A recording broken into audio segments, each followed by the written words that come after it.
Podcast world, what's up? I'm Chad. I'm back at you. Another episode of This Life Ain't For Everybody. Today's episode of the podcast is again brought to you by our friends Lynchburg, Tennessee, the one and only, the iconic Jack Daniels. We all know what Jack Daniels has got us through: the big times, the high times, the low times, the breakups, the partying. My guest today actually lives pretty close to Lynchburg, and I'm sure he has seen some big times on Broadway and Midtown and the Gulch, the different areas of Music City, USA, Nashville, 16th and 17th Avenue, Music Row, where it all happens, where it always has happened. Things have changed there a lot since I started going to Nashville. I'm proud to have Mr. Ray Fulcher on the program today. Ray, what's up, my brother? What's going on, man? You doing all right? Yeah, man. I'm kind of trying to get used to this. It sounds like some things are starting to open back up with the quarantine and the pandemic, and the weather just changed here. It went from 73 to 95 in 48 hours. I know it's been wild here too. Like I remember, literally 2 weeks ago here in the middle of May, we had a 2-day span where it was frost on the ground. It was like 32 one morning, 33. And here we are. It was like, 2 days ago it was 92, 93. And that's unbelievable. So It's, are you from Arkansas originally, or where are you from originally? I'm from outside of Augusta, Georgia originally. You're a Georgia man. There's a lot of Georgia boys that are in Nashville that have made it big time, and I know you're right there too. But there's a lot of my all-time favorite out of the state of Georgia. I don't know. Zach Brown's pretty strong. I love Brent Cobb. I think Brent Cobb's isn't he amazing? He is good dude too. What makes him so good? Let's start off with that real quick, just so we can get it out of the way. Of you know your shit about songwriting. You will get into what you've done with some of the guys that have charted and made big hits out of some of the words that you've put pencil to pen or pencil to paper with. What makes Brent Cobb? Is he unusual? Is he different? Is he just real and raw? What makes him a strong songwriter, singer, I think performer? he's just so.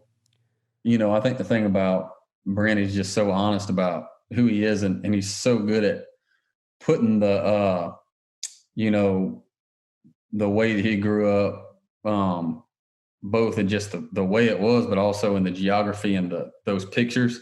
He's so good at putting those on paper and illustrating that. And and he's just so honest, and I think real and raw is a good way to put him. He's just kind of, what you see is what you get. And I think he's as good as it gets. You think he has kind of an uncanny ability of like wordsmithing and putting rhymes together like Prine did, per se, of words that may or should not be together or rhyming together, kind of? Totally. Yeah. He's got a knack for that stuff for sure. And do you, when you sit down to write a song, Ray, do you look at it for inspiration from other songwriters, like we mentioned Cobb or John Prine, who's a legend in his own right, and rest in peace, Mr. Prine. But do you look for inspiration in that, or are you kind of just a clean slate? And when you go to a co-writer, you sit down to start getting some ideas for a song. Do you try to paint that picture of where you grew up in Georgia, or where you've been in the woods, or where you've been? Is location something? The personality? Is it the people that you've been around, or where do you find most of your inspiration?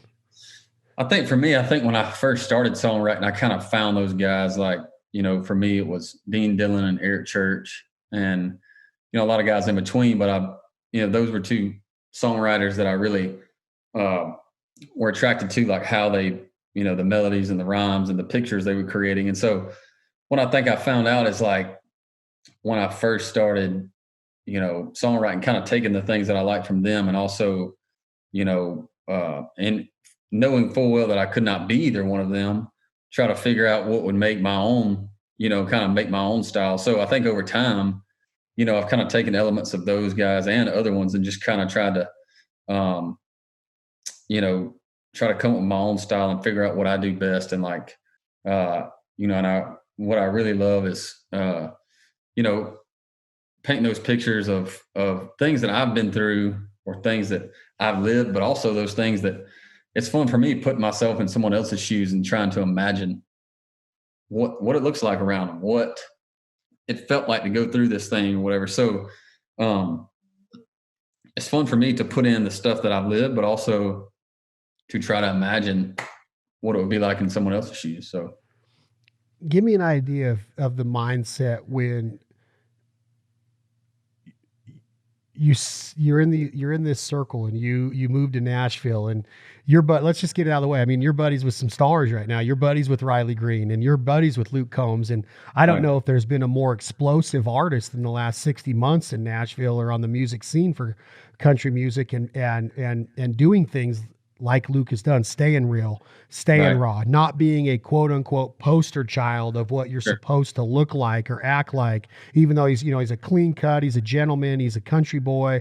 He's playing Farm Aid. He's with Willie. He's with Jamie Johnson. Right. He's got #1 hits on the radio. He's selling out big shows and big theaters, and he's even doing some arena dates. He's on tour with some of the people that I know that he looked at as his heroes in high school. He did duos with Ronnie Dunn and Kix Brooks, Yeah. and then you have Riley Green, who came up. He's a Georgia boy. No, he's not a Georgia boy. Is he a Florida boy? So he's right in. I think he's from Alabama, but I think he spent a lot of time in Georgia too. So he's got some songs coming. Alabama, Georgia boy. Yeah.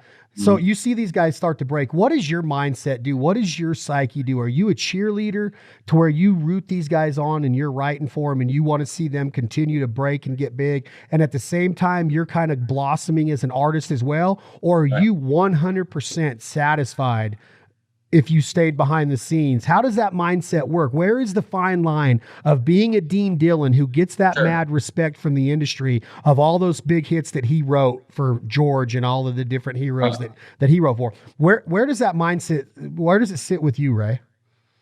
That's a great question. I think, for me, when I moved to town, I moved to town with it's funny how things have worked out so far. I moved to town with the dream of being an artist because that's where I kind of started doing that back home. And and we've, and I've been blessed to have that kind of starting to, like you said, kind of been gaining some momentum, especially starting last year. But on the songwriting side, it happened, even quicker, and big things happen.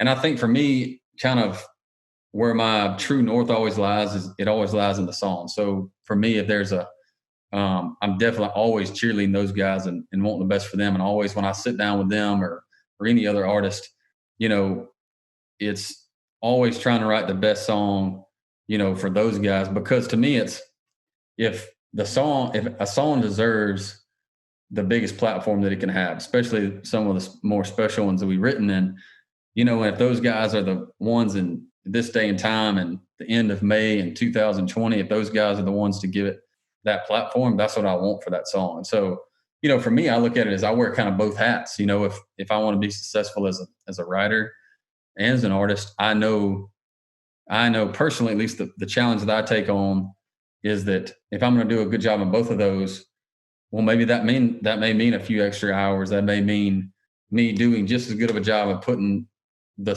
same amount of effort that I always have into the songwriting for the other people. But also that may mean a few more extra hours at home thinking about, talking to my manager, thinking about this thing on the artist side, even if I'm been writing songs all day and stuff. So that's the challenge that I've kind of taken head on and really excited about, to kind of be able to, number one, it's a blessing to be able to wear both hats and be able to go tour and have people cutting my songs. And, and I think the goal for me is, to be able to be, to be in the upper tier, on both sides of it.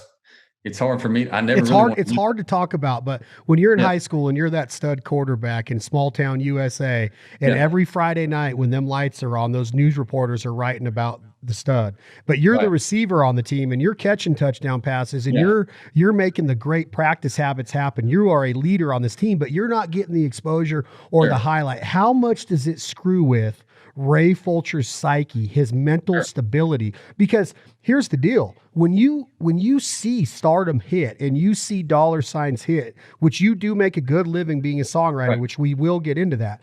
But when you see the success and the videos with Brooks and Dunn, or your buddy Luke is out here, does it ever F with you? Does it mess with you, Ray Fulcher, that when you do an interview or you get on a conversation with me of, let's say that we're going to be future buddies. I hope that we become friends, right? We got a lot in common. You love to hunt. I love to hunt.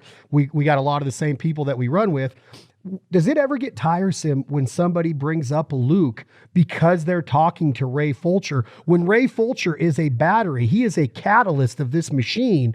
does it ever mess with you that you haven't broke yet? And how much does that sit there and weigh on you? Do you count the hours down in a day, or do you just stay the course, stay in your lane, and take what values your mom and dad and your grandparents taught you of, hey, look, hard work is going to pay off. Just keep doing you. How does it work out? Tell me how ego checks into this game and your mental stability.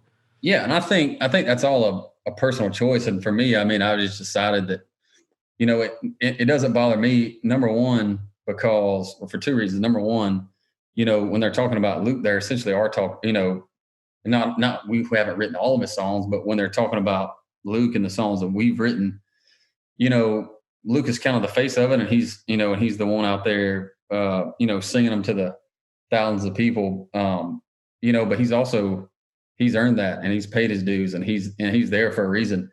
And, and I know that, we built it together, and he's a generational, once in a generation type talent, So, I mean, I never get to the comparison game with him or really anybody else. And I mean, and the other thing, of the other side of that is, I know I've just seen it. I've seen it work for myself. What you were just talking about, like if you could just stay the course, and if you do things the right way, and if you go, and if you write the songs, and you write good enough songs, and you continue to work hard, things will usually fall into place. Now, the timing issue of that's the part that's not in my hands, and that's what I have to understand and remember through all this is that, when my time comes, I just want to be ready for it. And I think there's a good saying out there, something too, that you never know when your opportunity comes, but what a shame it would be for it to come and you not be prepared. So I just always try to stay prepared and try to work hard and try to write the best songs for people like Luke and Riley and whoever else. And also on the other side of my brain go, let's make sure to be writing great songs for yourself, and let's figure out what you want to say as an artist. And I think we've gotten really, really close to that, and we're doing some cool stuff now. And I found a lot of those songs. But for me, I mean, and I think part of it's just my mental health. It's like, I don't ever let my mind kind of go into that mindset, because then you're in choppy waters then, you know what I mean? Because because then you start feeling like, well, why not me? It should be me. And I think the things are the way they are for a reason. And I think that through time and through, through effort and doing things the right way, I think that, that I'm going to get my shot on that side too. So that's a great way to look at it. And how does the reaction take place when you're in your rig and you're driving or you're hanging and you hear one of those songs come on? Is it a validation to you that, hey man, the hard work is paying off and good for Luke, and getting to see the response of the listener, the concert goer, the partier on Broadway, guys doing covers of your songs? There's people that are taking a Ray Fulcher tune and Luke puts it on the radio, but then you also have other cover bands doing them on Broadway, right? It's crazy to think that, and you're at such a young age, and you're experiencing that already, because he is a generational, once in a generation kind of artist. But you have the ability to sit there and hear this going on, and tell me what it feels like. That's an interesting perspective too, that kind of have been one of the writers on those songs and go out and be able to kind of see it, the stuff you're talking about happen. I mean, or hear it come on the radio, or be at a bar and it comes on, and it's funny. It's a funny feeling being in that situation, and it's kind of cool, because you think to yourself, like, nobody here has any idea that that one of the writers of the song is here. But it is a super sense of pride, to me, to know that, at the end of the day, it's like I took a chance and moved to Nashville and didn't know a soul, and for me to even be to get to the point I'm at is the odds or the statistics, say a lot of different numbers, but to me, it's a 1 in a million chance to get even as far as I've gotten. And so when those moments happen, I'm very proud. And it makes me kind of sit back and, those moments are those little moments that you always that we always tell ourselves we need to take time to do, but those moments of appreciation and like, man, this, a lot's changed in the last few years, and this is really cool that some songs that are some words that we wrote down on a piece of paper, or, you know, making people sing along, or in some cases, you know, depending on the song, have changed their lives or helped them through a certain part of their life, or the soundtrack to their Friday night. And to be that, you know, for someone, you know, whether you're the singer or the writer of the song, when it gets to that point, it's all kind of the same, because it's still, you know, just as much my song as it is Luke's, as it is, you know, Riley's or whoever else was the other writer on the song. So it's always just a pretty cool sense of pride and a moment to, you know, a window of opportunity to kind of stop and like, man, this is cool, you know?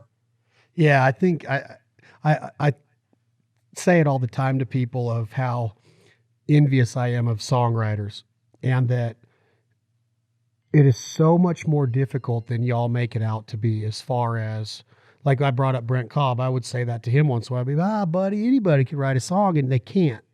First of all, they can't. They might be able to write words down, but they for sure can't write a song. Right. How do you know it's a song? If you go into just take me through it, and let's just keep using Luke as an example, because Sure. y'all have, I think you had like 8 cuts on one of his records, right? Like, how does it start off? Do you just say, Luke, I got this idea, this girl broke my heart, and I was going to spike the punch bowl at this party when she wasn't looking, and then all of a sudden y'all just start coming up with stuff?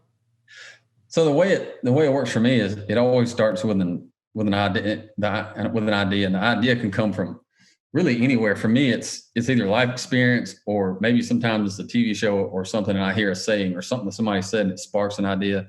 Or sometimes I like to call it, I always have my radar on. So like, even if I'm not writing, I could be down at the beach and writing can be the furthest thing from my mind, but I always have like a song idea radar on, so that if me and you are out and having a beer, and then we're talking and you say something that's like, man, and this thought provoking for me, I might write it in my phone, just like, you know, this was that part of this conversation we had. And then I go back to it and think up an idea. But what I do normally is, when I'm really excited about an idea, I'll say, it really don't, any co-writer would be the same, whether it be Luke or anybody. And, I'll say, hey man, I got this idea, and I think this is how you would get to what we call the hook, like the thing at the end of the chorus that makes it pay off, that thing that if you never get there, you're always left wanting more, in the song. And so when we feel that that's strong enough, and usually it's 2 to 4 lines or something, you'll go, we'll sit down and go, man, we got to get to that. How do we get to that hook? How do we get to the end of that chorus? And then at that point, I like to kind of, at least in my head, or we talk it out. How do we get there? How do we frame, this story? And so that the first line of the song is leading itself all the way to that main idea. And it's almost like no different than a argumentative history paper, in the sense that, every line is kind of building a case towards that big idea, and it's a theme throughout it, and it's also one of those things that, just like any repetition, it helps. Like, 4 years ago, I would come out of a write and I would be just exhausted mentally trying to figure out, was it this or is it that, and second guess them.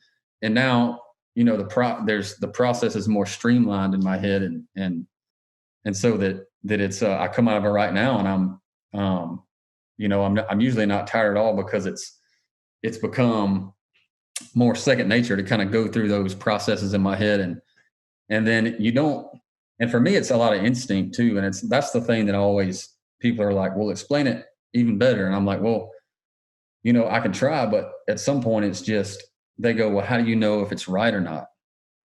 And I'm like, well, the thing is, it's not always just cut and dry like that. There could be a lot of different rights. There could be a lot of different wrongs, but usually in the right, if it's a great song or a good song, or one that I'm excited about, there will be that moment where you go, whoa, that's the right line, or that's the right hook, and that's the right melody.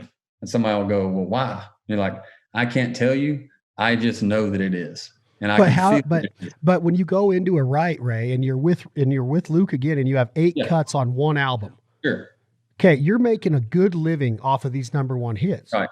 But how do you know that the ones that didn't hit number one wouldn't have been number one if they weren't with Luke? How does Luke do you guys go into every write knowing that Luke is going to be the artist for this one, or will Luke look at it and go, that's not me? So if it's Luke and I writing, normally I go in there with the mindset of whatever we're going to write, let's, we're doing it for him. And so, I kind of got a pretty good idea on like the stuff that he would dig or not dig. So when I go in there, if it's, we kind of search for the idea until it is something that, maybe we don't know obviously we don't know at the beginning of the song whether it's going to be something that he'll want to eventually record or whatever. But what I do try to do is make sure that the idea is at least something that he's excited about, that we're both excited about, that fits, what he wants to do, or is saying something that, that he wants to talk about in a song, or something that he wants to get out, or an idea that, he's excited about that maybe he has, and so, but there could be other great ideas that are not brought up, or even ideas that are brought up, but we don't write because they're not necessarily the best thing, because, a great song idea for one artist may not be right for so another do artist. You and Luke ever write for you? Yes, we have before. Yeah. I'm actually just working on some stuff kind of behind the scenes, and I just recorded a song that we wrote together. Take me through the Hooters part of it's arguably your biggest hit with him, When It Rains It Pours. It's an everyday listen to a lot of people because of how clever and witty it is. Right. The Hooters part, the picture that you guys paint with this leaving her name on the check, which is every guy's dream, and then picking up on the first ring, which is another every guy's dream. This is obviously because you guys have been to a Hooters and you've dreamed of this and wanted this. Yeah. You may have even prompted this in certain occasions. Yeah. But it's so cleverly written about from the time you pull up in the parking lot to the time you leave there. And the whole song is like that. It's just like from the lot, the tickets to the four-wheeler, the fishing trip, all of it is so clever. How does that come together? Is that a quick write? You hear some guys like Billy Joel go, "Oh yeah, I wrote that in 17 minutes and made 40 million off of it." It hit Billboard for 30 weeks or whatever. How do you know? How long does that take? And give me that process of that song. So for that song, we came in, we wrote it with our other buddy named Jordan Walker. And he was living at a house that he's no longer living at now, but at the time he was living at. So Luke and I went over to his house, and Luke actually had the idea of, When It Rains, It Pours, but in his mind, and I think we actually even started it, and I can't remember if we had any words or anything, but we started trying to write it as a kind of the way that the title sounds, which is sad, like a sad song. But then, I don't remember who said it, but somebody was just like, "Hey, what if we take this title that sounds like it's super sad about a breakup and, almost like she left you and then this other, what if we flip that on its head and make it a breakup song, but it's the best day of this guy's life, the best thing that ever happened to him, and paint the perfect day for this guy." And then all of our eyes lit up and was like, "Whoa, that's crazy to do that. And it probably will never work, but it would be fun to write." So we started that. And then in those choruses and that second verse, kind of once you get to that first chorus, we just we talked about kind of, if it were up to us, if it was our life, what would be the perfect 2 or 3 days if you could just put together all these events that would build up the perfect, couple weeks into a guys like us, and we were like, let's try to paint the perfect picture of what would the perfect 2 weeks in a guy's life be. And so we just started talking about the different things, and we were like, being like when we were a kid, like trying to call into the radio station and winning something. Well, what if you won a dang trip, and then you get down there and all of a sudden you're single and there's all these pretty girls everywhere? Man, how cool would that be? How cool would it be to pull up in Hooters, get the last spot, go in there, and there's this we kind of talked about our, man, remember that time we went to Hooters And so we got to talking about that. And like, we talked about how everybody tries to leave their number for the waitress and nobody ever calls them back. It's like, well, what if this time you don't even have to do that? This waitress comes over, leaves her number, you call her, she picks up, bam, just like, perfect world scenario. And so we just took those things and we just ran with them. And I'll tell you what, we laughed so hard during that write, just putting together those lines. And, and what's funny is we walked out of the room that day, just, not knowing, obviously, we wrote that song in 2015. So not knowing, what in the world it would turn into. We just thought, man, what a fun write. And, and hopefully one day, somebody else sing it. And at that time, Luke didn't have a record deal, and so there was what's really cool about that write is we wrote that without, having any clue about what eventually would happen to it. And to see it not only, get on radio, but be as big of a hit as it was, is just wild to look back on. In my opinion, I think, and I don't know if Luke would ever hear me say this, and if I ever hung with you and Luke at Duck Camp, I would even say this to him, and hopefully he wouldn't take it the wrong way, but you don't look at Luke Combs, and I know that he probably internally gets tired of hearing, well, he ain't the poster child. He doesn't look like like the Aaron Lewis song when George Jones tells him you're going to need to lose a few lbs and cut your hair and all this shit, right, to stay here in Nashville. Well, when Luke sings a song like you and him wrote, if you wrote it, you got more of that Georgia Aldine, Red Akins, Dallas Davidson, Georgia peach picker look. You got the nice trim beard with the nice shirt and the right amount of starch in it. Luke's up there in some Dickies pants with a red Solo cup with a shirt that hasn't ever been ironed, and he walks around in a baseball hat and just has a voice from heaven, right? I truly feel that Luke Combs' ability to touch the listener gives everybody the hope that this life is okay. This life, that can happen to me. I don't know. I don't know if it's ever going to, but that just gave me that vision of what could be, right? And I think that a lot of it has to do, Ray, that it's not just another pretty guy or another face that's singing the song. Now, I'm not saying that the people that are considered faces don't have mad talent. I'm simply saying that with Luke being the artist, he touches a huge amount of people that gives them hope. And I think that especially in a time like right now, when Luke and Rob and Brent wrote that song that just went to the radio or is going to radio right now, 6 Feet Apart, that song gave people hope, right? I miss my mom. I miss my dad. I miss the crowds, the meet and greets, the shaking hands. It gives hope. When Luke says that shit, it's not that it's sitting there going, oh, this is just another girl dancing on a tailgate. This is a guy that's actually painting this picture that, hey, I called up and I was caller number 9. I was on the hotline, man. They said, hey, you're the winner. You just got 2 tickets and a fishing trip to Panama and all this shit. Like, it's giving people hope. And I think that you guys have dug in your fingernails to this ability to do that to so many normal farm boys and ranch boys and cowboys and hunter boys and fisher boys and all of the girls that run with them. It's given this whole generation of people hope. When Ronnie Dunn would sing a song back with Kicks and they sang about the border town, you had to really understand, like, what are they really trying to say about, okay, there's no chance that you're ever going to go into a lost and found in a border town and find that diamond ring. That son of a bitch has been sold off 8 times already, right?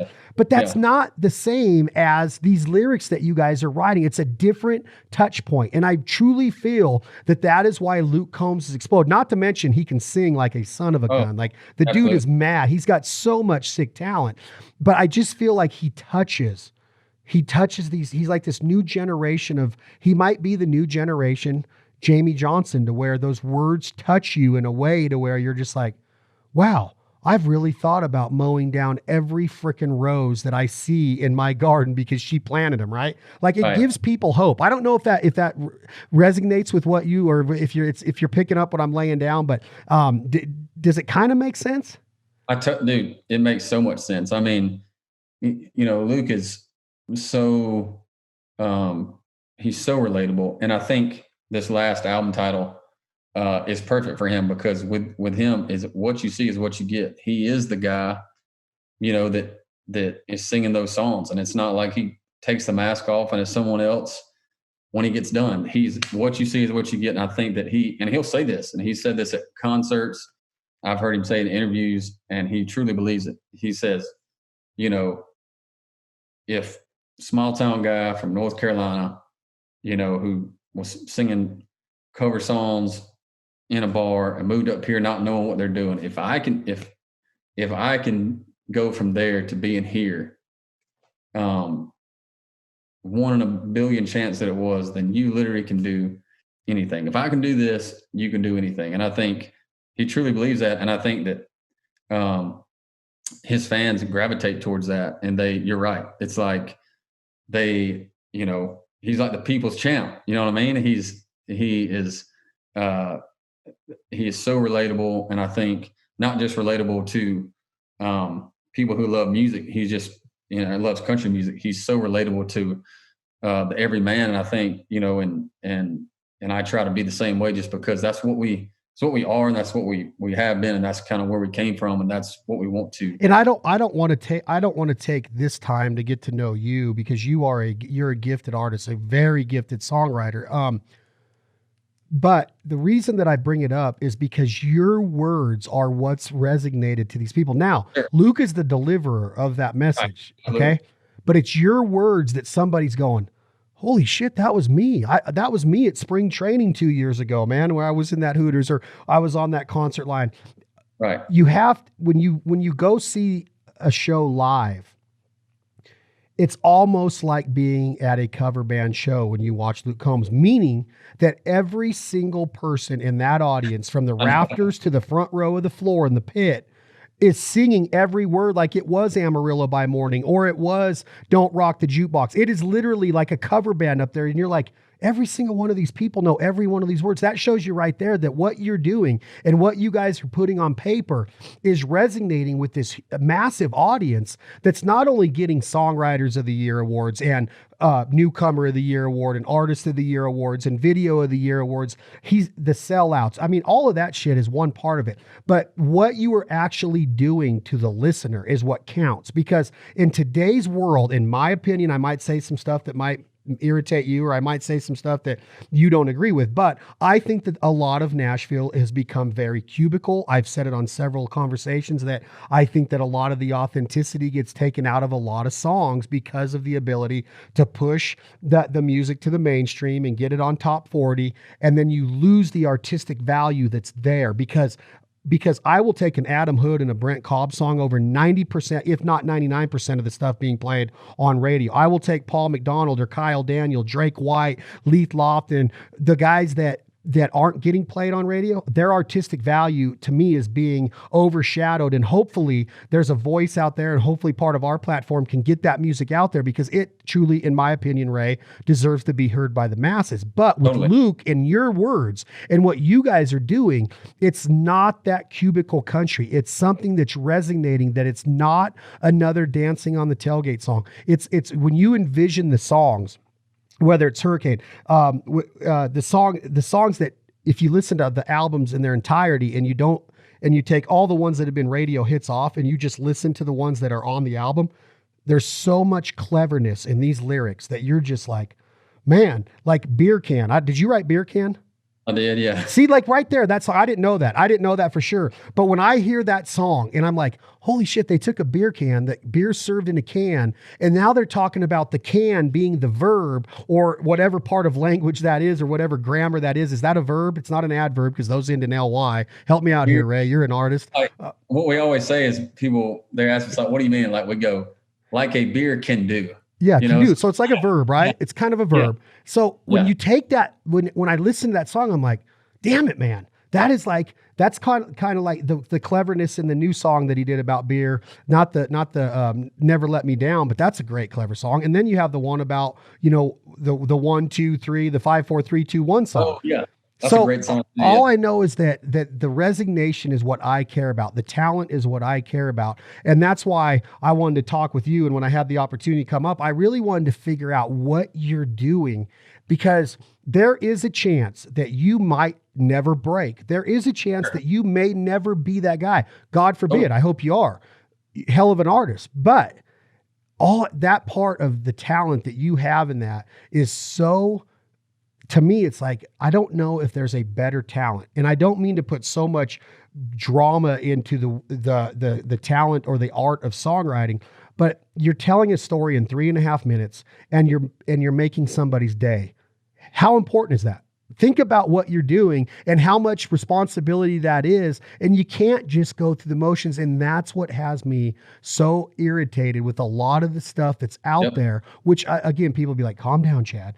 Those guys deserve to make a living, and they do. All I'm saying is that if it's country music, let it be country music and let the talent be heard. And I think that that's what you guys have done is you've kept it going to where now there's still hope that, hey, the artistic value's there. These songs are resonated. And I'm telling you, I'm not going to get into any artists, but a lot of songs coming out of Nashville don't resonate. You may or may not believe that or agree with that, but that's my opinion.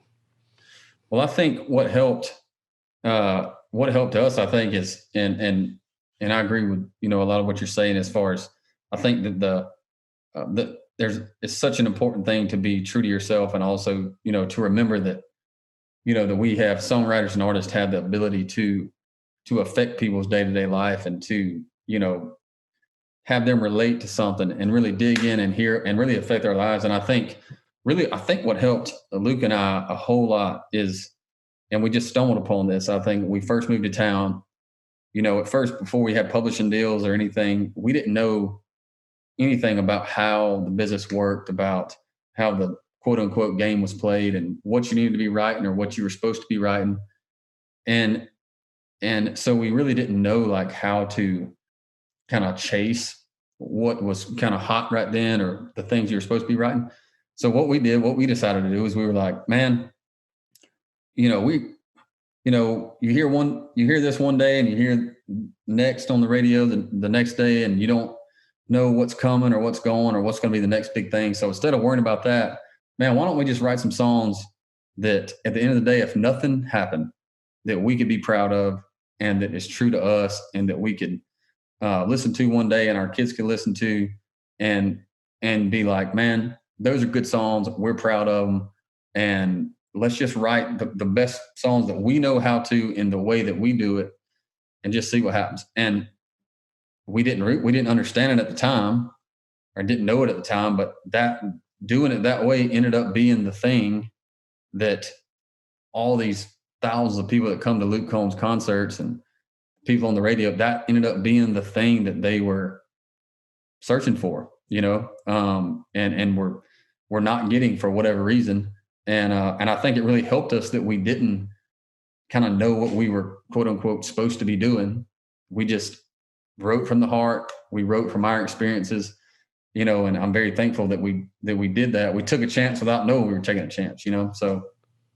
Yeah. And I think that it brings me back to like the late 90s when a lot of, the part of the country music history that some people will say or argue that is what really brought country music to the forefront with the Hat Pack and the Garths and the Chestnuts, the Tracy Lawrences, the Diffees, the Trits. When you listen to the songwriting at that time that was being played consistently, any Chestnut song, any Diffie song, you listen to Joe Diffie's greatest hits, you hear a lot of the same. Like when I hear the way you guys write, I think of like an old soul that would have been around in the late 80s all the way through the 90s and the 10-year decade of the 90s of those guys that were blowing up, not just live performances, but they were selling albums, which was a different thing back then than it is today, right?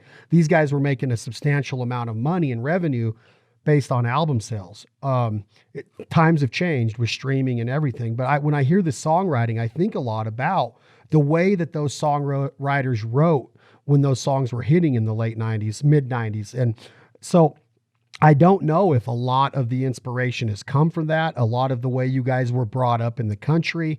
What does it mean to be on a dirt road the real way? What does it mean to write about your future ex-mother-in-law and the fishing trips and the things that really paint these pictures? I think that if you break it down as far as the science of it goes, you guys might have not known, what was hot or what was needed. And you were just writing from the way that you were brought up. Maybe it was your roots. Maybe it was the foundation that was already established in you guys, and you're able to put that on paper, and it resonated with a lot of people. That's not easy to do. I truly don't get touched by a lot of lyrics that like, for sure not every lyric that comes out of Nashville, but it's something that you guys are doing that has this trend going on now that people are looking for the next realistic song to come out of that camp, and they keep coming. They keep coming. And I don't know how you're doing it, and hopefully it never stops. But you gotta go back for a second on the song we were talking about when you're in there and he wrote it back in 2015. How do you know when you get a bunch of creators, a bunch of artists in that room? How do you know when it's done? When is it good enough to where you don't know if it's going to go number one and blow up? At that time, you guys didn't even know that Luke was going to get a record deal and that he would be the one singing on the radio. How does Ray Fulcher know, put a fork in it, it's done, move on to the next one? Or I know you might move on and you're still writing this song over here and this one might not be all the way done, but how do you know when that one's done? Well, there's usually always something in a song, even when we're quote unquote think we're done. We always take the time to go back and kind of comb through it with a, fine tooth comb. And there will at least be one or two little things, whether it's a phrase, whether it's a word, whether it's a tiny melody that's bugging, me or Luke or whoever I'm writing with. And so at the end of a song, maybe it doesn't even take to get to the end of it. We go back and we attack that part until we can get it to where we can read and sing through every line. And that we don't feel that even a rhyme, even a word, even a phrase is off. And that takes, and that does take some patience and some, really caring about the song to do that. But I think it does, when you have, 150, 300,000 songs, whatever, being wrote every day in Nashville, if you don't take the time to do that, I think that it's doing a disservice to the song, and you're undercutting yourself, because the details matter, and the details matter not just of, will your song stand out among other songs? There's especially for Luke, I mean, golly, there's a certain standard that he set, and we, and you gotta, the songs have to be great. And so until I get to that point where I can read down every word and I can sing down and nothing feels out of place, it just kind of, what I was saying earlier, instinctually just feels right until there's nothing bugging me. We're always tweaking and getting it right. And then once it kind of feels right, it kind of locks itself in, and there's not much going back to it after that. But sometimes it takes some tweaking to kind of get to that place, even though sometimes it's time consuming and annoying at times to kind of, because you'll go in your head, you'll go, man, I don't know something, I don't know what's bugging me about this, but something is. And so you have to sit there for 30 minutes and go, oh, that's why, because there's a better word over here that would rhyme and you know what I mean? So it takes some time, and it's just like any other job. Sometimes it's sometimes parts of it are, aggravating to get right, but it's really cool once it is right, because you go, man, I'm glad we spent some time really digging in on that. So take me, I'm looking at a couple notes that I wanted to make sure I touched on, and I listened to this song. I listened to this song, another song that you wrote that I love that you do, called Jesus in Jeopardy. Yeah. Is this a true story? Is this something that if your mama heard you sing it, she'd be like, "Oh, you come on, buddy. I can't believe like she knows it." Are you how good of a, I had a buddy when I was in college that would always say a good storyteller ain't afraid to elaborate. Sometimes even throw some shit in. He might exaggerate a little bit, but he's going to keep that story captivating, right?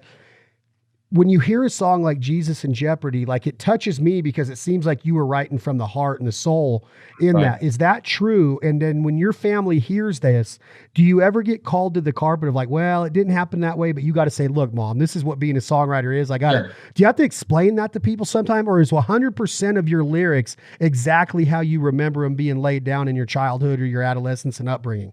So I think for me, it's like, as long as you create the character to its honest self, and that whole first verse is me just really creating laying the framework of who my grandfather was, and he was just a witty guy and a funny guy, and like, and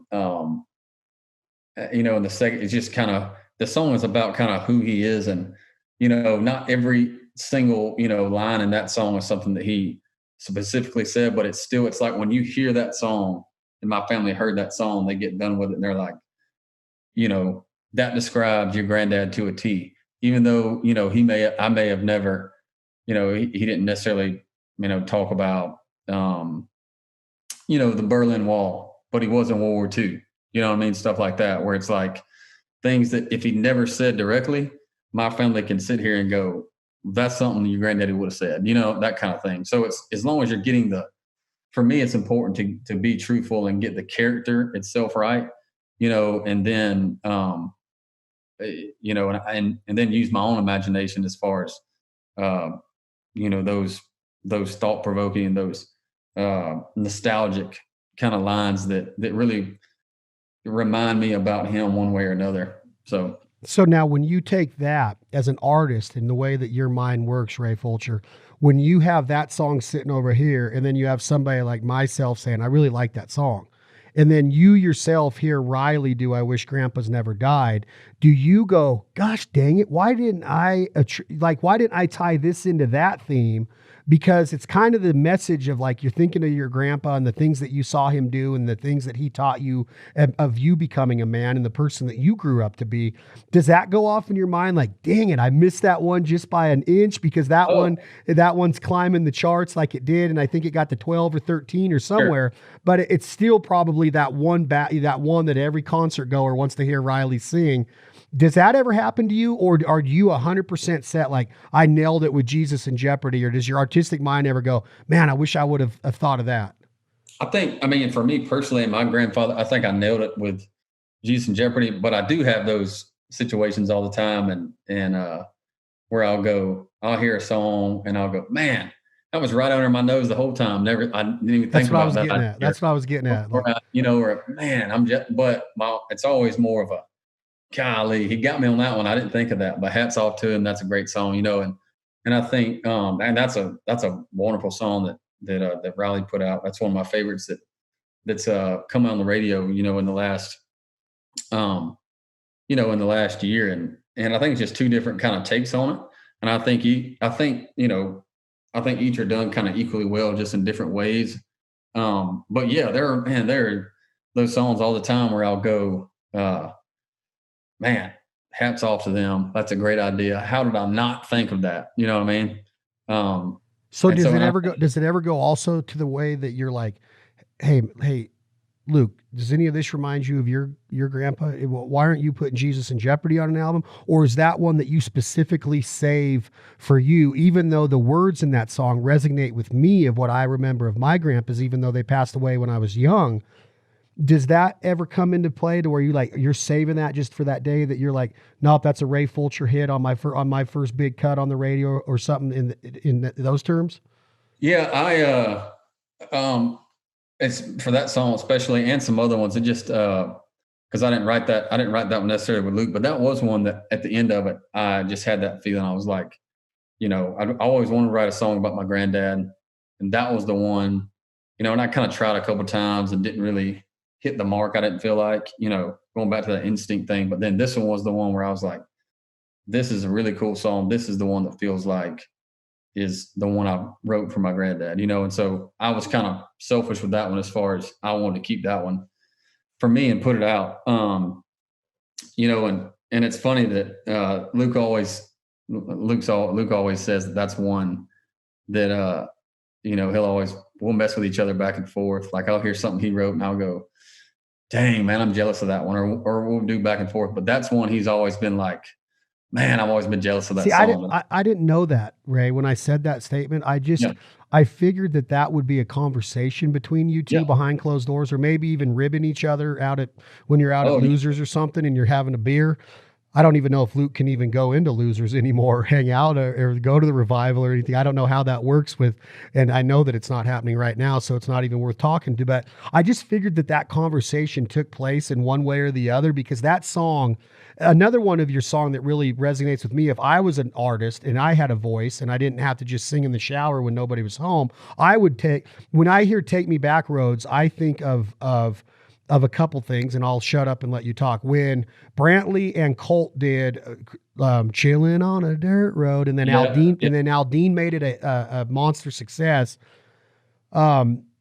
That was one of those songs to where I could picture myself, because I like to live life with passion. I don't want to go through the motions. And I think that was the point that I was trying to get across to you, Ray Fulcher, 20 minutes ago when I was on my rant about Nashville and lyrics and stuff, is that I want a song that grabs me by my guts and like literally won't let go of me, to where when I hear "Take Me Back" and then you put the word roads in there, I'm just like, wait a minute, that's my life. Because my whole life is memories of location, personality.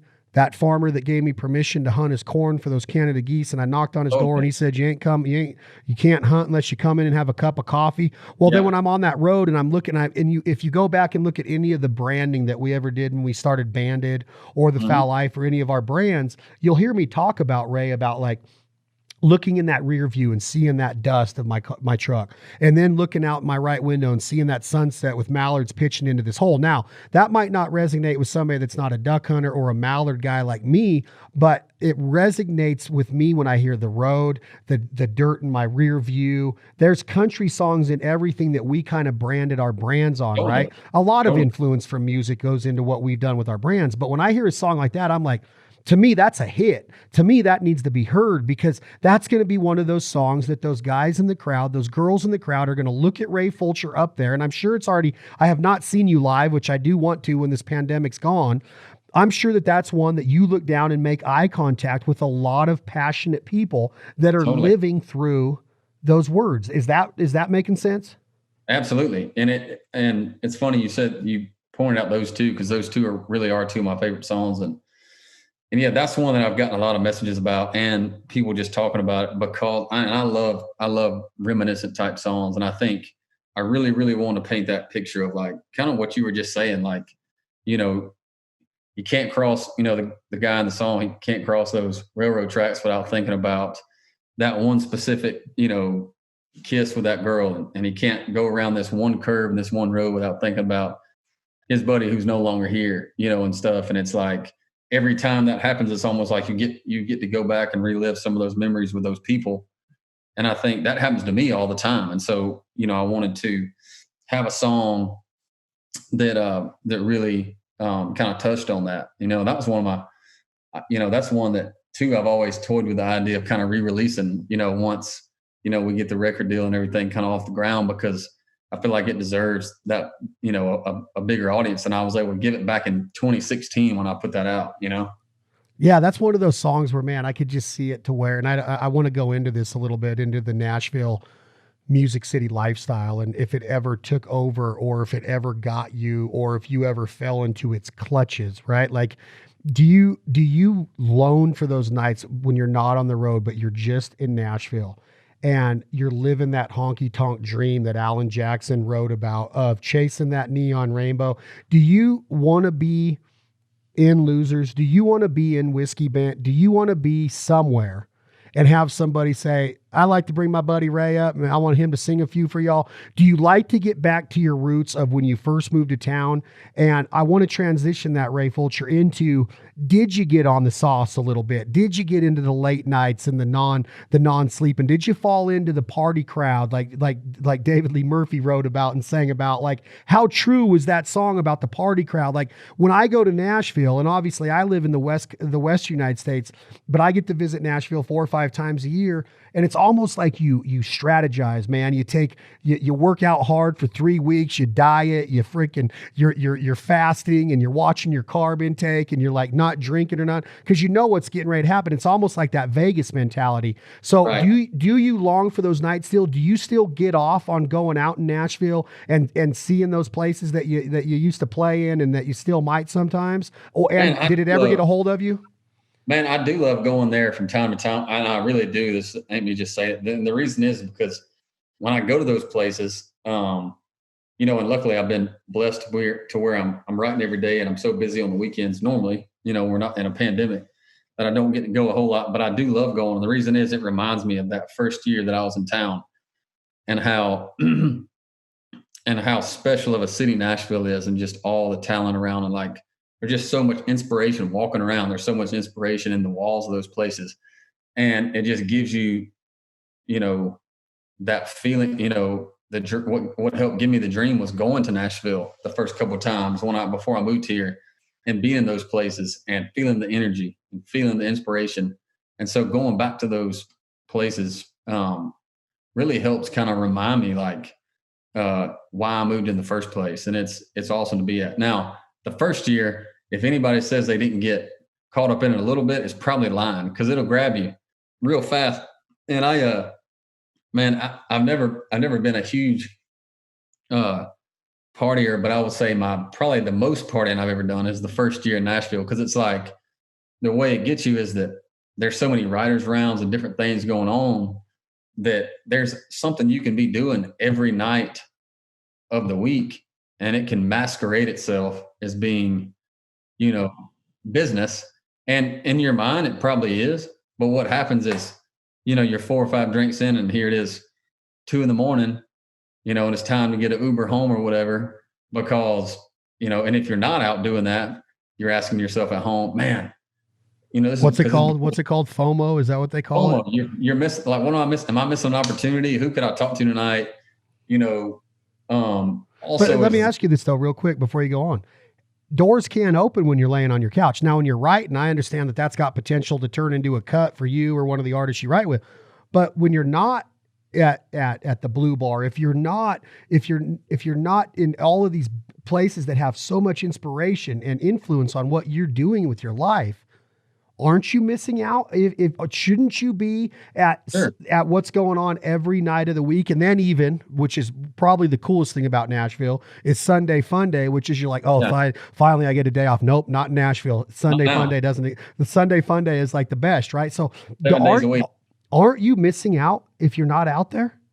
Yeah, I think so. And I really do think that when you're new to town, as far as an artist or writer or whatever, if you're not doing that, you are missing out, because there's, the relationships that I've made that have lasted, throughout my time in Nashville. So many of those were started at, Whiskey Jam or at Tin Roof Revival or one of those places, because that's where you meet people when you move to town. That's where you go up to them and ask them, hey, I'm new to town, but you want to try to write sometime? And then half of them are, a quarter of them are, just straight up no's. A quarter of them are, yeah, man, we'll talk about it sometime. And then you don't never talk to them about it. And then half the time they go like, yeah, man, take out your phone. Let's get a date. And so if you didn't do that when you first moved to town, you weren't getting songwrites, like writing appointments. And so, it just so happened to be at a place where you could also get a whiskey and, a Jack and Diet pretty quick too.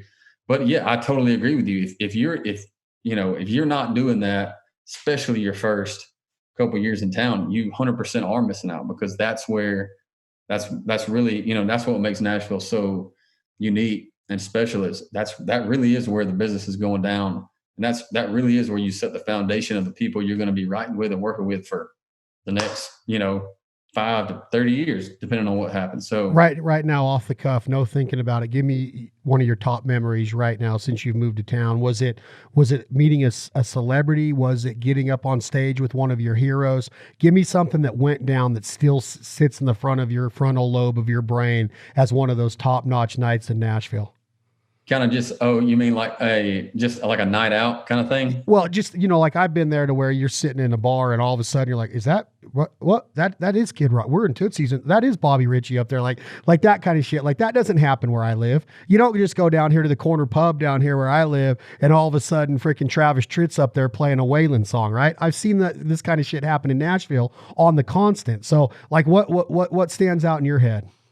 I remember the first time one of the first weeks I was in Nashville, we went to Losers, and I'm fresh off I'm fresh off the bus kind of thing. And so wide eyed and stuff. And I remember, we were in Losers, and, a guy named Earl Bud Lee was in there, and I didn't know he was just a guy sitting over there. And, somebody tapped me and was like, "Hey, you know who that is?" And I was like, "No, who's that?" I'm like, "Earl Bud Lee." And I'm like, "Well, who's that?" And he goes, well, he wrote Friends in Low Places, Garth Brooks. And immediately I was like, wait a second. That guy right there wrote Friends in Low Places. And he was like, "Yeah, man, go talk to him about it." And so I was like, okay. And so I went over there and sat down, and we just had a conversation for, 20 or 30 minutes about songwriting and about that song and stuff. And I just remember being like, oh my Lord. Like, in my mind, I'm like, oh man, I've made it. Like I've met the guy who wrote, Friends in Low Places. And so, and I just remember coming away from that being like, man, what just a wild place to where those people are just everywhere. And, and he was thankfully willing to talk to me and hang out with me. And, but again, things that will never happen if you don't go out.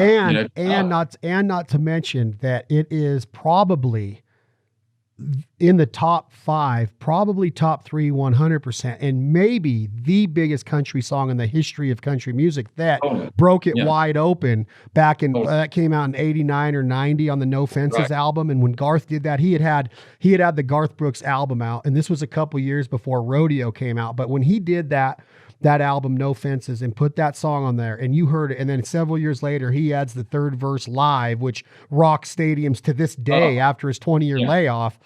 Like, I don't know if there's a bigger influential song, and that dude's just chilling there, and you're talking with him, and he's probably worth God knows how much money off of what Garth made him off of that song, right? But it doesn't matter in Nashville. It's like you see that shit constantly, and you can't lay your head down.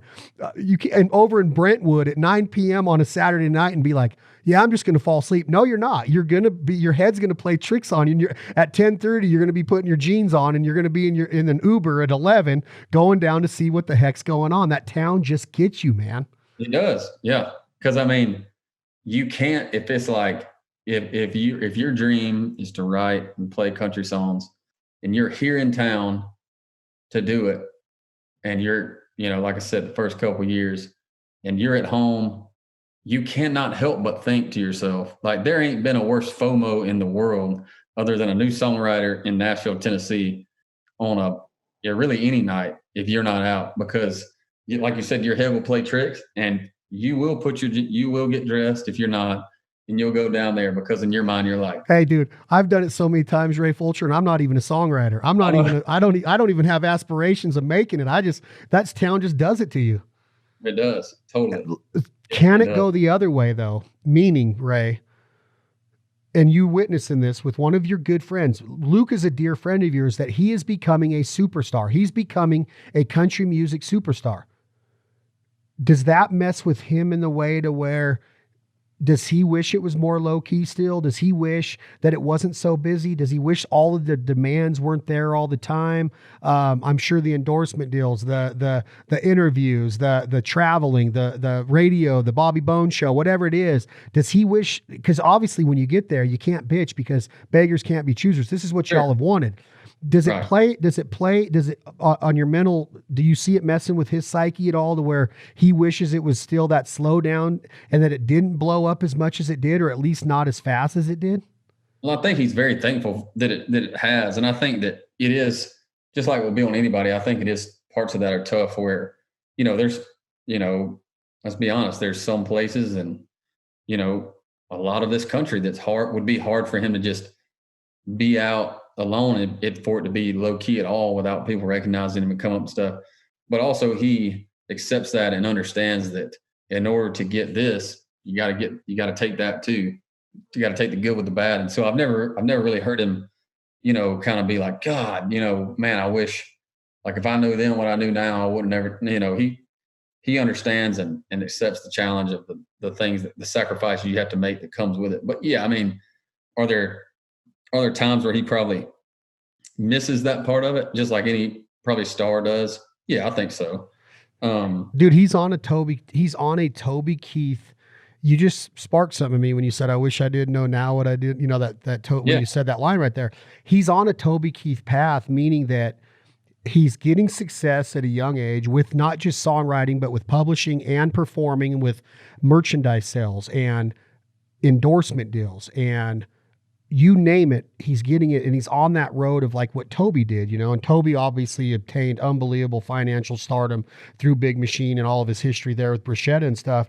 But with what Luke's doing, it's kind of on that same path as a guy that when Toby was coming up with the mullet and everybody, and he was singing, I Should Have Been a Cowboy, people were looking at him like, it's relatable, man.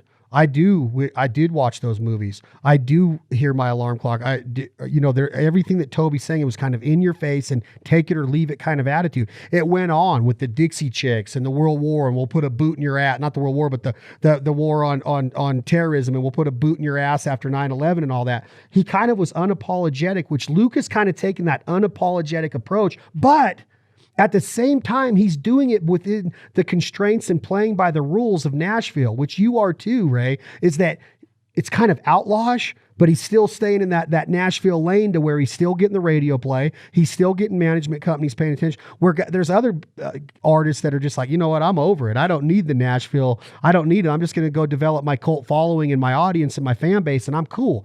Luke's kind of playing both sides of that Toby Keith. I'm an outlaw with Merle and Waylon and Willie over here, but over here I'm down on Music Row and I'm still playing by the rules a little bit until it got to the point to where Toby's just, you know, he could do whatever he wanted. I don't know if that's making sense to you what I'm saying, but it kind of reminds me of that path.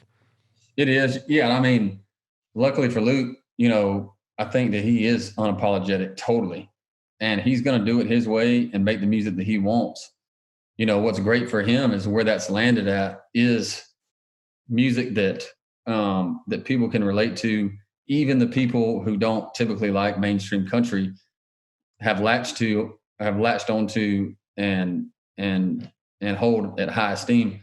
But he's also got the fans and got the people that do love country radio and the mainstream, if you will, also loves music. So he's right there in the middle of those two things, you know, and it just so happens that the stuff, what he wants to do and the music he wants to put out and who he wants to be just happens to be in that spot where both sides go, you know what, that guy's cool, that music's cool, you know, and here's what he says about you. Me and Ray have been tight for a long time, and I think that's an important part of songwriting, building chemistry with people that you write with and being able to trust them. So that just shows you, like, Luke's got this admiration for you. You have this huge admiration for Luke. You guys are boys. But at the same time, you're building a career too. And I think that that's what's so cool about this story is that you're kind of getting a playbook, man. You're kind of getting this strategy, like Luke and his team are kind of the Bill Belichick and the Tom Brady, and you're kind of watching it. But at the same time, you're right there in the huddle, writing these songs, knowing what's up, and you're getting ready to explode yourself. So I don't know of a cooler path. Like Luke is kind of that guy that took the hit for you and went out there and said, hell yeah, hey, I developed a cult following on Facebook and Instagram and social media, and my songs broke, and here we are, record deals and sellouts and invites and duo, you name it, right? But Ray Fulcher's right there, like building this career with him with accolades that are pretty badass, dude. Like if you think about sounds like confidence, Fulcher has swag for days, and it shows in the effortless way he delivers a lyric. Well, when you deliver a lyric, it's your lyric, which is awesome and a badass concept if you think about it. Fulcher co-wrote Combs' 5-week Billboard Country Airplay #1, Even Though I'm Leaving, and 2-week chart topper, When It Rains, It Pours. Golden Boot Songwriter of the Year for 2019. There's an ease to Ray Fulcher's delivery that signal he's found his voice as an artist after several hits with good friends Luke Combs. That was out of Taste of Country. There are so many EPs hotter than Ray Fulcher's. There are not many EPs hotter than Ray Fulcher's Somebody Like Me right now. These things are being said because it's true. Like if you listen to that EP and the lyrics in it, the lyrics is what carries you, bro.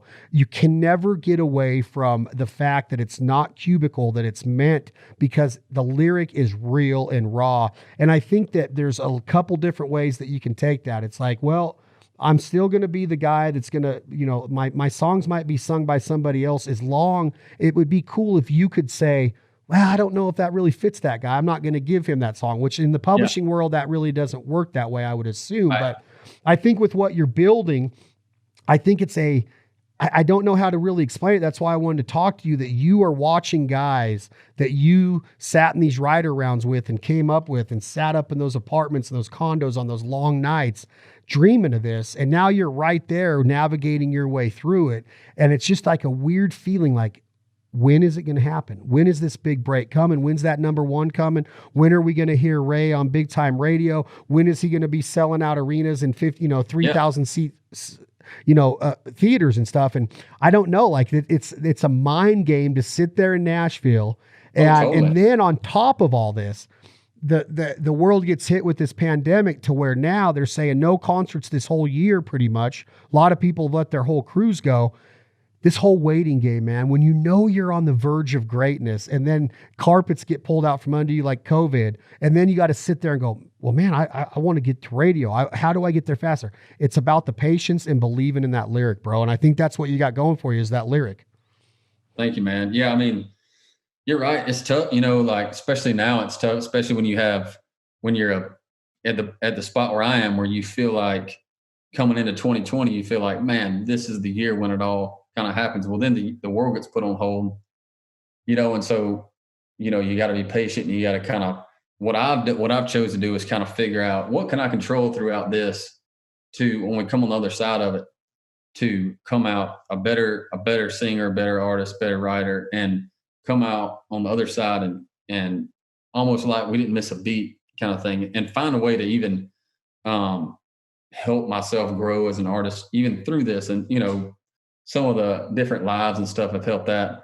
I think on the other side of it, which has helped me, coming up in very small town Georgia, Harlem is the name of the town, is my dad and like my ball coaches growing up were very big on being tough and mental toughness. And I think part of it is, kind of biding your time, and part of, wondering when it's going to happen for you, and thinking that, that if you just had the opportunity, big things were happening. I think, man, part of it's just being tough as hell, and like being mentally tough enough to like go, hey, if there's been disappointments here, disappointments there, you find a way to shrug them off and use it as motivation, and you keep trucking, fight the good fight, keep the faith, knowing that one of these days you're going to wake up and go, you know what? I'm really proud that I fought through the adversity, because I think on the other side of that, there's a lot of big things waiting. So I agree. And I think that it's life lessons, man. I think that you can look at it in so many different arenas of life, and just your career just isn't the only part of that. I'm sure that you have fought through, personal adversity. You fought through relationship adversity. And all of that stuff gets to play out in the lyric. And I think that that's going back to the underlying theme of this conversation, Ray Fulcher, is being able to tell a story in 3.5, or if you're a Led Zeppelin or some Guns N' Roses ballads that were 13 minutes long and stuff, or like Freebird, right? Play Freebird, man. Like there are some songs that are longer, but 3.5 is probably the average of storytelling, right? And you're getting to do that. So while you're sitting there being patient and having to pump the brakes and having to be mentally tough, and knowing that the pass is coming your way, knowing that the line drive is going to be hit at you, knowing that the fastball is going to come right down the middle and it's your turn to hit that home run, you got to be ready. You have to be prepared to capitalize on the opportunity. When that opportunity in life presents itself, I tell people all the time, whether it's business, whether it's athletics, whether it's family, whether that's the one that got away that Luke Owens or Jake Owens sang about a couple of years ago. You have to be ready to capitalize. And in hunting, I talk about it all the time in seminars, or when I'm speaking of, you wait all year, you prep, you practice your duck call, your dog training, you're getting your boat ready, your motor ready, you're cleaning your decoys, you're shooting at the sporting clay and skeet events, and you're trying to become a better gunner, you're understanding ballistics and patterning and your choke tubes and sights and visibility, and now you're learning how to communicate and read ducks and body language and instincts. And then all of a sudden, here they come. It's September 15th, you're in Saskatchewan, that first group of mallards presents itself, and you're not ready. You're just like, what the hell did I just work all that time for? You got to be prepared to capitalize when it presents itself. And you are. I mean, that's one good thing about what you're getting to witness with a good buddy that's taking you under his wing. But at the same time, it can't be considered that Ray Fulcher just is being taken under Luke's wing. You are building this career. You are responsible for a lot of those songs. He has been that vehicle and that voice that's got some of those lyrics out there. And now here you come to deliver the rest of those badass, clever, witty lyrics. And that's why I wanted to talk to you, man. I think it's really good music. I think you got a cool message, a good vibe, a good head on your shoulders. Plus you're a hunter. You're wearing a duck hat there with a Woodrow on it, which is what most Georgians do, because most Georgians have never seen a mallard. Ray Fulcher's. When I go out to Arkansas. Yeah, man. We got to get together in a camp sometime, man, and get some guitar playing around a fire, and you guys come over to camp in Arkansas, or maybe we'll talk off record about all of us getting together in California this year. I got some sick spec camps there, and we could do a big Traeger event and cook out and get to know each other better. Let's do it, man. That'd be awesome. Man, I appreciate you. Let's do this again. Let's keep talking about the music, and maybe once one of these singles gets on the radio that you're singing, let's get back on it and promote it. But we're a big fan, man, and I want to add all your music to our Foul Life playlist that people are loving, and just work with you, man, because we're a true believer in it. Congratulations. I appreciate it, man. Thank y'all so much for having me on and believing in me. It means a whole lot. First of many, brother. First of many. That's Ray Fulcher. Another episode of This Life Ain't For Everybody, brought to you again by our friends at Jack Daniels, the one and only, the iconic, one of the most American brands you will ever witness. Old Number 7, Lynchburg, Tennessee. Enjoy it responsibly. Never allow underage drinking. If you're visiting Music City, have a Jack Daniels down on Broadway or in Midtown, and listen to these badass artists that are fighting. They're coming up, working the honky tonks, battling to try to get a little taste of success. It might be in songwriting, it might be in performing, it might be in production. Dave Cobb is a wizard at production, winning Grammy after Grammy. And the new album, Jason Isbell's Reunion, is absolute genius. If you guys haven't heard that, if you girls haven't heard it, get it now. This is Chad Belding. This Life Ain't For Everybody, from my good buddy Ray Fulcher out of the state of Georgia, living in Music City, Nashville, Tennessee, USA. Tom, hit that button. We're going to go out with a Ray Fulcher song today. We usually go out with Leith Lofton and Drake White. What you going to do when the money's all gone, Ray? Can we go out with one of yours, please, today? Let's do it, man. Can we do Take Me Back Roads? Oh, absolutely. This is Ray Fulcher, Take Me Back Roads. Tom, hit that button. Thank you all very much. We will talk to you soon. And again, thank you for supporting the partners and sponsors that support us.